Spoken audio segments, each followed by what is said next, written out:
I confess, bowing here, find my rest. Without you, fall apart with the one guides my heart. Lord, I need you. Lord, I need you. Oh, I need you. Every hour I need you. One defense, my righteousness. Oh God, how I need you. Sin runs deep, grace is more, grace is found. It's where you are, where you are. Lord, I am free. Holiness is Christ in me. Lord, I need you. Lord, I need you. Oh, I need you. Every hour I need you. One defense, my righteousness. Oh God, how I need you. To teach my song to rise to you. When temptation comes my way,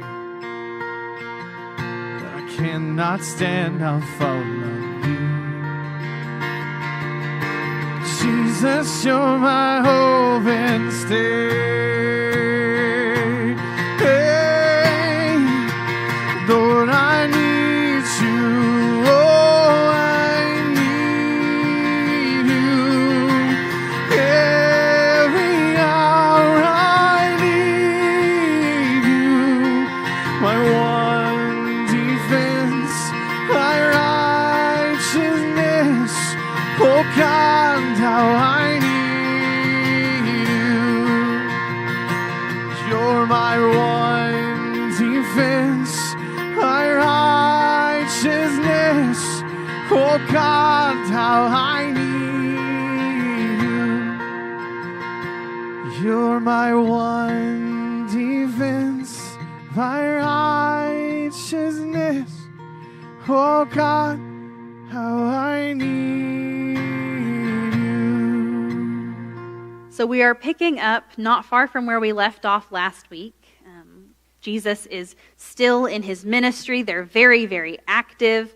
And he, as Miss Ashley was just saying, has just performed the miracle of feeding the multitudes. He has multiplied the fish and loaves. And that miracle is at the end of a long day of preaching to these crowds that have gathered. And so, again, it is another long day of work for Jesus and for the disciples, ministering to all of these people.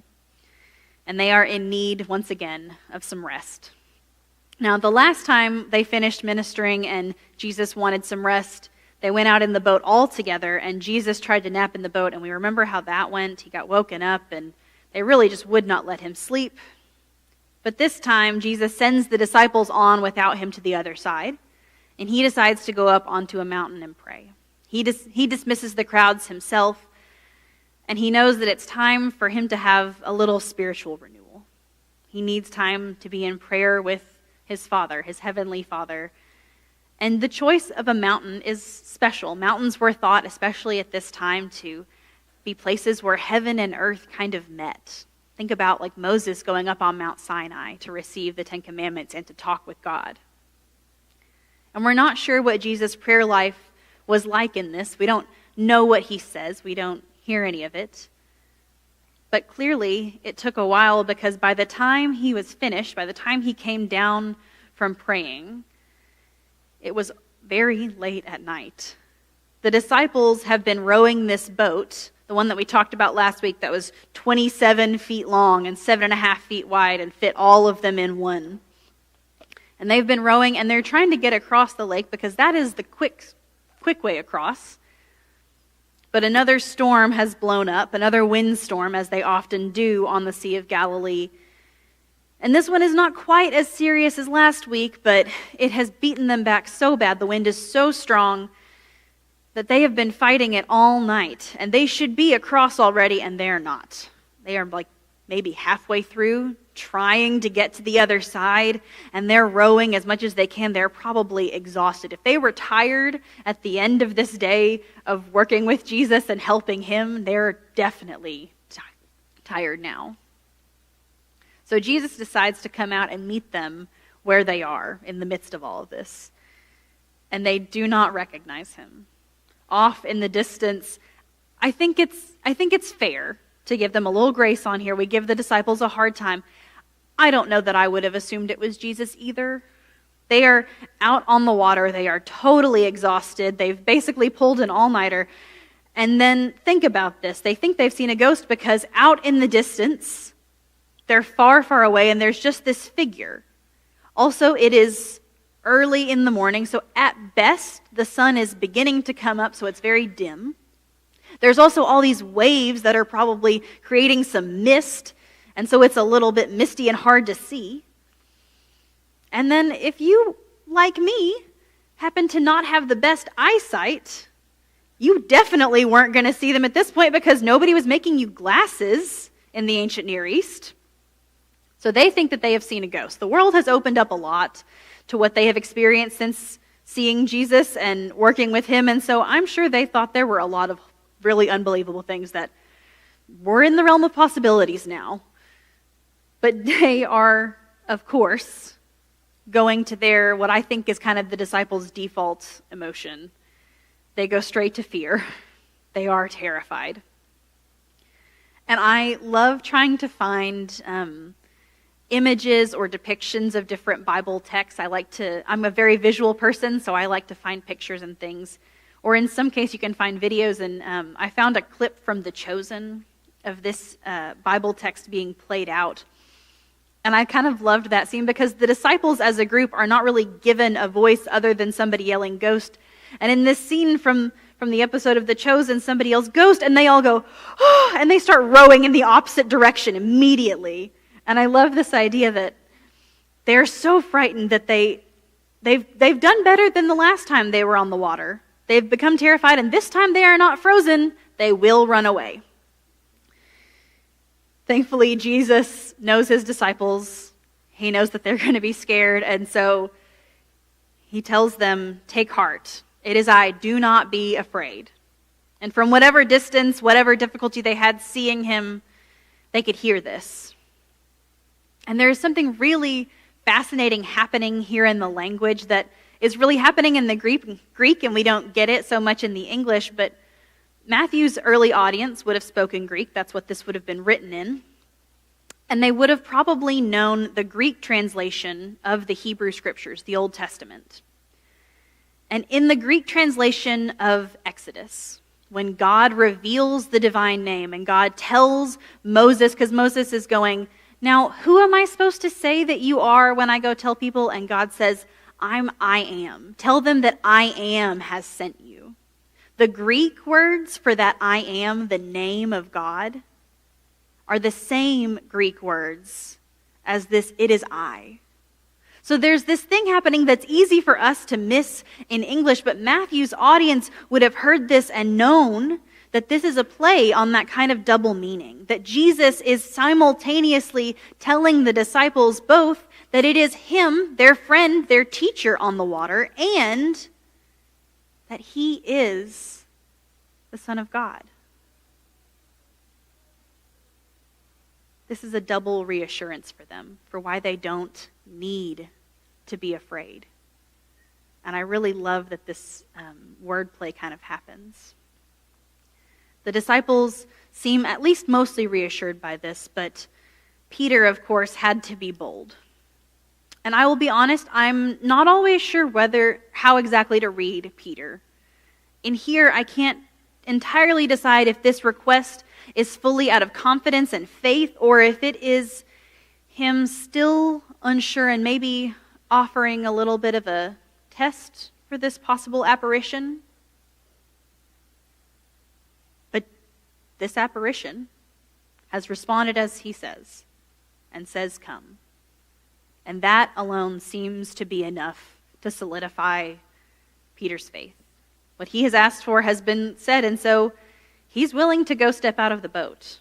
And this is the point where I imagine the other disciples, they're not written in as having a voice here, but I imagine they're stepping in going, whoa, whoa, whoa, whoa, whoa, are you crazy?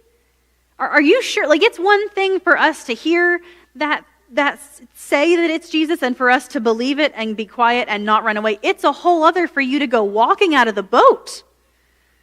And I imagine they were trying to grab him and pull him back in and saying, you can't do this, that's crazy, but that's not going to stop him. Peter has made a decision because Jesus has called him. And so he's going to go. Peter steps out of this boat onto these choppy waves that they've already been fighting all night, and I have to wonder what it was like to walk through that. I wonder if the waves, I wonder if they solidified where they were and he had to navigate walking through that unevenness. I wonder if it all smoothed out in front of him to make it easy to walk on. I wonder if it was like you see in movies where, their foot just goes in the water an inch or so, and then there's the plexiglass below that they seem to be walking on. We'll never know what it was like. But Peter seemed to navigate it pretty well, right up until he didn't. Peter takes his eyes off of Jesus. He gets distracted. He lets that fear back in for a second because he notices the wind. The wind has been there this whole time. It's always been windy. It was windy long before Jesus walked out onto the water. But he has let that creep in. He's let that fear get to him. And suddenly the faith that he was walking on is shaken. And he starts to sink. This was another one of those things that I loved, looking at the different paintings and pictures of this scene. I encourage you to go look it up sometime, of just Googling scenes in the Bible and seeing how different artists and folks have depicted them. Because different people have seen this in different ways. There are some who at first who think that Peter just totally dropped, that they depict him as having the water up to his neck or all the way above his head, that it's just his hand reaching out for Jesus as he's yelled on the way down, "Save me."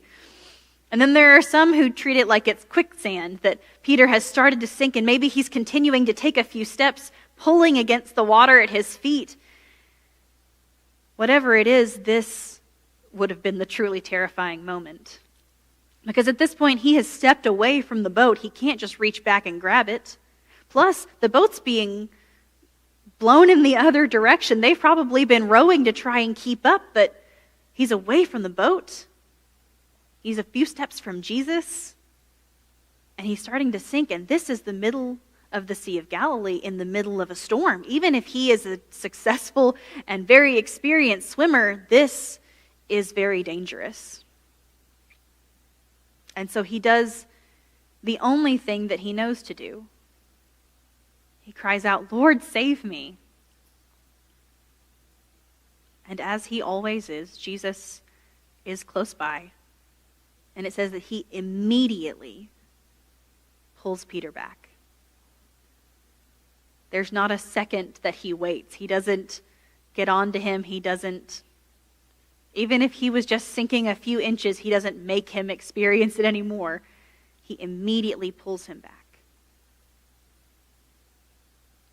And that, he gets him back to the boat. They walk back together. When they get back in the boat, the storm settles down again.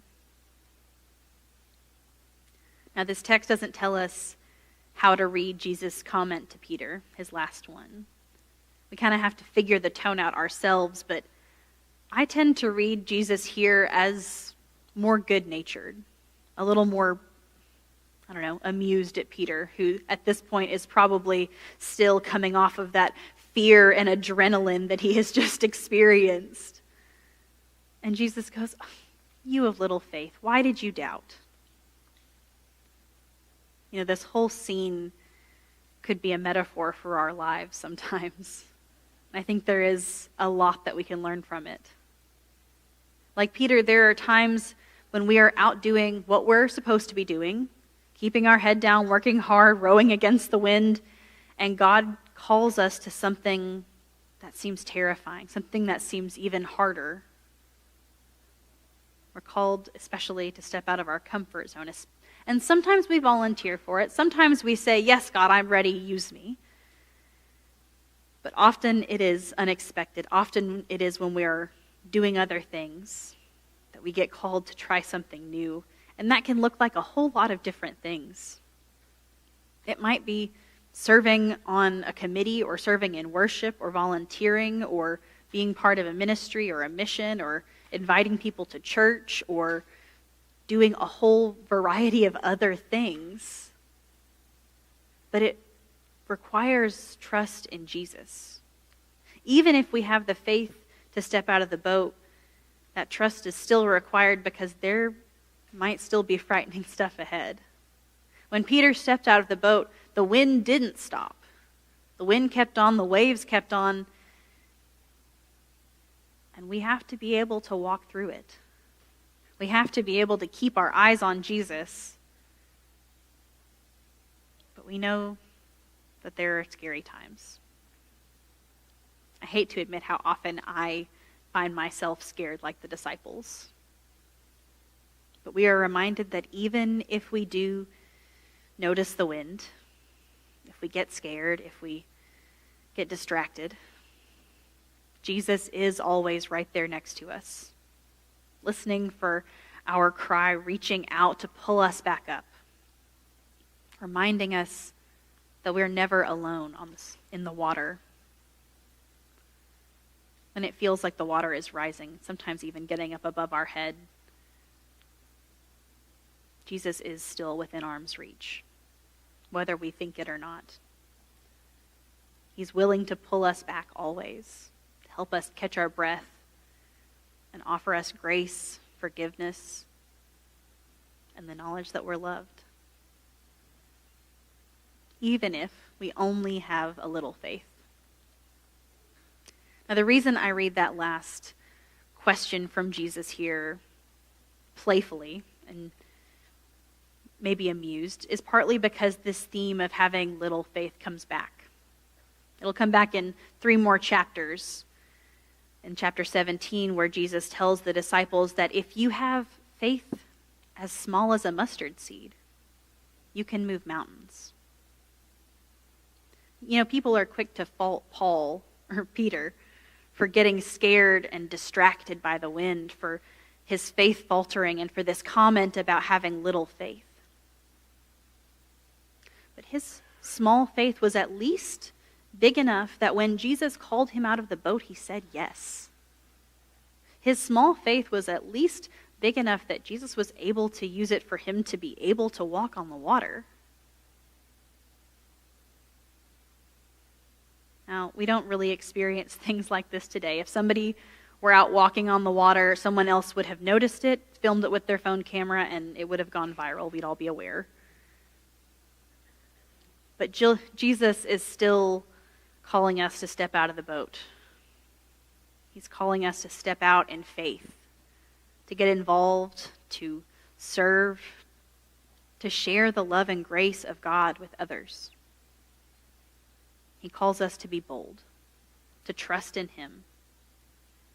And when we do, I truly believe that we will see and experience the miracles that God can work, even with just a little faith.